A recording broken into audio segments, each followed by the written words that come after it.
Der bliver frembragt bølger, hvis en genstand bevæger sig frem og tilbage. Bevægelsen danner svingninger, der udbredes som bølger. Og det materiale, som bølgerne udbreder sig i, kaldes for et medium. For eksempel hvis man laver bølger i vandet ved at bevæge sin hånd frem og tilbage i vandet, udbredes bølgen i mediet vand. Der frembringes lyd ved at bevæge en ting frem og tilbage i luften, og dermed dannes altså lydbølger, som udbredes i mediet luft. Grunden til, at vi ikke kan høre lyden, når vi rykker hånden frem og tilbage i luften, er fordi frekvensen er lav. Hånden skal mindst frem og tilbage 20 gange i sekundet, så vi kan høre lyden.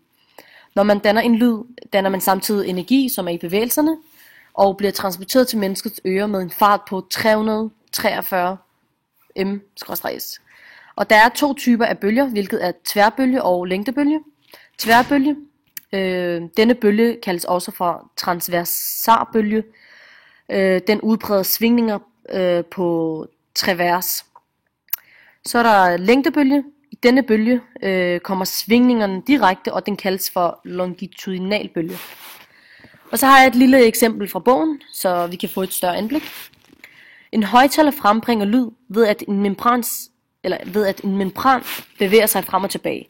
Og hvis man ser nærmere på en stor højttaler, der spiller dybe lyde og høj lydstyrke, kan man se, at membranen bevæger sig, i det bevægelsen er meget lille og så hurtigt, at den ikke kan opfattes af vores øjne.